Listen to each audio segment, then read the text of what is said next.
l'OM, Paris Saint-Germain. Et oui, un coup d'œil dans le rétro de la semaine sur le comportement de nos équipes en C1. Victoire du PSG, de l'OM, match nul de Monaco. Voici un 11 type de la semaine qui va s'afficher, composé uniquement de nos 3 équipes françaises qui sont en lice dans cette C1. La méthodologie, je me suis appuyé sur les notes de l'équipe. J'ai pris les meilleures notes, j'ai composé ce 11 de départ. Vous voyez ici, Marseille qui place 6 éléments.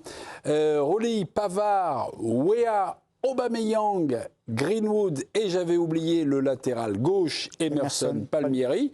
6 joueurs de l'OM dans notre 11 de la semaine. L'OM est-elle l'équipe française de la semaine en C1 ? Je crois que vous avez tous répondu oui, et qui dévance le PSG par rapport, on va dire, à cette petite architecture de 11.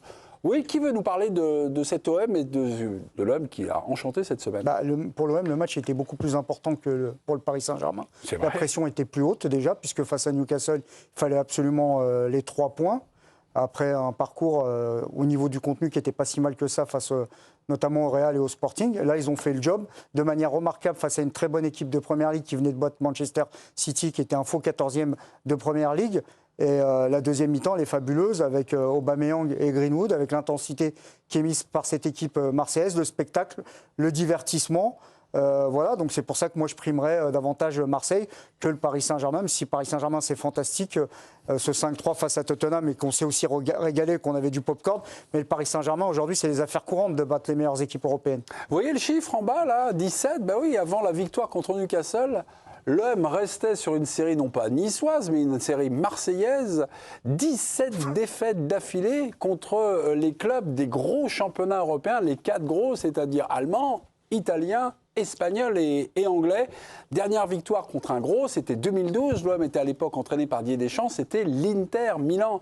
Voilà. Est-ce qu'il faut aussi juger cet exploit, enfin, ou en tout cas cette performance contre Newcastle au regard de ce passif ? Mais évidemment, parce que tout le monde attend le retour de Marseille à un haut niveau dans la Ligue des Champions. Et c'est vrai qu'il y avait un espèce de plafond de verre.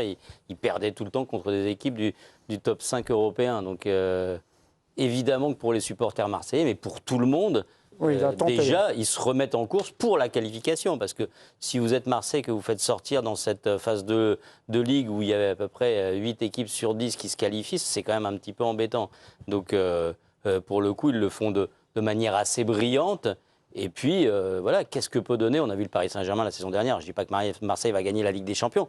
Mais si tu passes, voilà, il y a une deuxième partie de saison où tout est ouvert. Claude, il y a un joueur marseillais qui vous a bluffé, qui vous a plu mardi soir contre Je sais qui va dire. Ah bon ? Je pense qu'il va dire Aubameyang. Bien sûr. Aubameyang ? Et il aura raison. 36 ans. Si tu veux qu'on dise ce que tu dois dire. 36 ans, mais 36 ans, il met 2 buts en quelques minutes. On parle d'autres joueurs qu'on ne voyait pas revenir. On parlait tout à l'heure de Corentin Tolisso, mais moi, je ne pensais pas non plus qu'il allait revenir.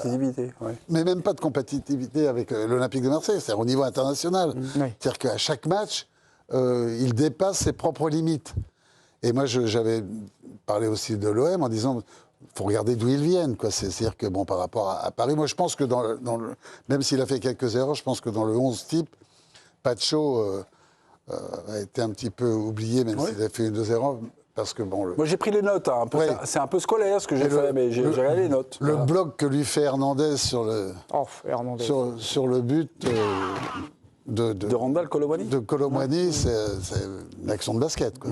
C'est un vrai bloc d'Hernandez sur Pacho pour qu'il ne puisse pas résister en 1 contre 1 avec Colomwani. Donc moi, je l'aurais mis dans cette équipe, mais je trouve que les Marseillais, chaque semaine, ils montrent un petit peu plus. Ils ont de la qualité et qu'ils ont Pierre-Emerick Aubameyang qui est quand même... incroyable de talent, de vitesse, parce que avec Olivier, on parlait justement des qualités, en vieillissant, la décroissance des qualités, mais lui, on a l'impression qu'il n'a absolument rien perdu de sa qualité de vitesse, quoi. Rien. Okay. Alors que c'est là-dessus que ça se joue le plus souvent. Marseille, donc, équipe de la semaine. Ce soir, c'est la photographie, c'est notre envie de parler. Non, mais je voudrais intervenir, mais c'est juste... prolongation. Non, mais c'est juste une joke en forme de promotion. Non, l'équipe de la semaine, on l'a entendu dans ce début d'émission, c'est Strasbourg, parce qu'ils ont tout simplement réalisé un exploit Ça valait le coup de jeter une carte pour faire ça. Philou a pas tout à fait tort sur ce petit truc-là. Là, c'est un express et on va retrouver Philippe Sansfourche. Le Real est-il Mbappé dépendant? Kylian Mbappé a dû répondre à cette question hier après son quadruplé contre l'Olympiakos. Il est passé donc dans la zone interview qu'on appelle dans le jargon zone mix. Question du journaliste, pensez-vous qu'il y a une dépendance Mbappé au Real? Réponse du Français, c'est une mauvaise question. Nous travaillons en équipe. Philippe Sansfourche, 22 buts en 18 matchs avec le Real, Kylian Mbappé cette saison. Hein. Oui, non, moi ce qui me fait sourire, c'est que quand on connaît un peu le bonhomme, quand il dit que c'est une mauvaise question, c'est qu'il est très content qu'elle ait été posée. Ah. Parce que c'est une évidence qu'il y a une dépendance. Et donc ça le positionne à la fois comme un acteur central de la Ligue des Champions, dont il est aujourd'hui le meilleur buteur. Et surtout, ça le positionne au sein de ce club, là où il souhaitait être quand il est arrivé. C'est-à-dire que tout le monde avait noté le fait que Mbappé arrivait, certes, à un moment où il y avait une période charnière, mais où Vinicius avait quand même failli être ballon d'or. Hein. Tout son club et tout un pays avait crié au scandale. Parce que je vais aller voir je regarde les réponses. Et non seulement il a trouvé sa place dans cette équipe, mais il l'a trouvée comme il aime l'avoir. Alors, est-ce que c'est pas un peu trop et est-ce que c'est pas préjudiciable et est-ce que dans l'histoire de sa carrière, il se rendra compte peut-être un peu tard qu'il vaut mieux partager parfois un petit peu les lauriers pour pouvoir récolter les fruits collectifs de son talent individuel. On verra. Mais toujours est-il qu'il est là où il souhaitait être, là où il rêvait d'être, c'est-à-dire le personnage central, l'attaquant principal, la star du Real Madrid. Et maintenant, il faut que ça suive jusqu'au bout. Mais bien sûr qu'il est heureux de cette situation. Et c'est là où il rêvait d'être ou là où il mérite d'être? Ouais, ça devient... les deux. C'est assez facile de répondre, les deux. Il rêvait d'être là-bas, ça on le sait. Aujourd'hui, il mérite d'être la figure centrale du Real Madrid. Il n'y a plus vraiment de doute là-dessus quand même. Hein. Étienne, il y a un joueur que vous aimez particulièrement et on l'a surnommé le joueur qui surperforme parce qu'on est inondé par les stats, mais je la trouve plutôt intéressante cette stat. C'est Julián Alvarez, l'Argentin de l'Atlético de Madrid, qui marque 2 fois plus de buts qu'il ne devrait. Qu'est-ce que je veux dire? C'est très simple. Alvarez a marqué 15 buts en Ligue des Champions, alors qu'il aurait dû en mettre 6 ou 7 simplement. Je m'appuie sur les stats des XG, vous savez, les buts qu'on doit convertir. Et les expected goals, 15 buts, alors que normalement, il aurait dû en marquer 6,8, donc entre 6 ou 7. Étienne? D'abord, ce qu'il faut noter, c'est que c'est évidemment toujours un peu pénible pour un attaquant d'être l'attaquant vedette de l'Atlético Madrid parce qu'il faut faire beaucoup avec pas grand-chose.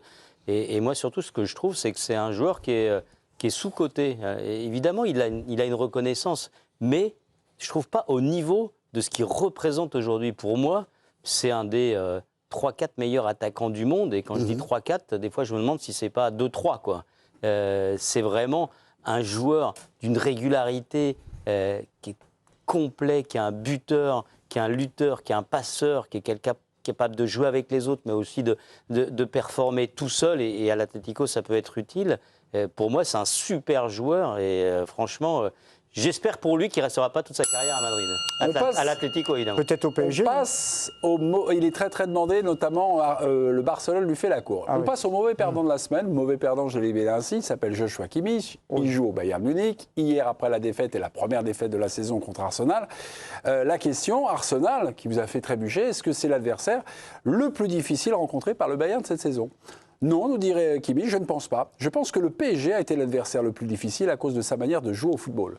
Arsenal, c'est complètement différent. Ils dépendent des coups de pied arrêtés, ils adorent jouer de longs ballons, ils aiment se battre sur les seconds ballons. Donc c'était un match complètement différent. Face au PSG, c'était davantage un match de football. Aujourd'hui, ce n'était pas vraiment du football, mais plus de la gestion du jeu, des duels. Arsenal a très bien fait ça, leur victoire était méritée. On doit apprendre après cette rencontre de cette défaite. Philippe, vous voulez revenir sur les propos de Joshua Kimmich? Je l'ai libellé mauvais perdant, c'est juste de l'éditing, mais est-ce qu'il y a des choses qui vous ont intéressé dans cette sortie? Ce qui est sûr, c'est que oui, il y a un petit peu mauvais perdant, c'est-à-dire qu'il souligne le fait qu'en gros, le Bayern aujourd'hui est la seule équipe qui tient tête au Paris Saint-Germain dans le jeu, et que là, ils se sont un peu égarés sur autre chose, et que le match, c'est avec le Paris Saint-Germain.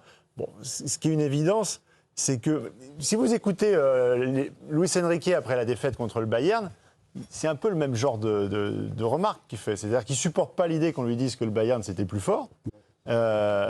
Il a d'ailleurs pas tort du fait que c'est l'histoire d'un match, d'un jour, que ça se joue sur pas grand-chose, que d'ailleurs Vincent Kompany avait dit de la même manière, et que c'est l'histoire d'une rencontre qui cette fois-ci a tourné dans le sens en l'occurrence du Bayern face au PSG, alors que pendant la Coupe du Monde des clubs, ça avait été l'inverse. Mais oui, il y a un petit côté quand même, je supporte pas le fait d'avoir perdu, et du coup, dans ces cas-là, tu minimises la performance de ton adversaire.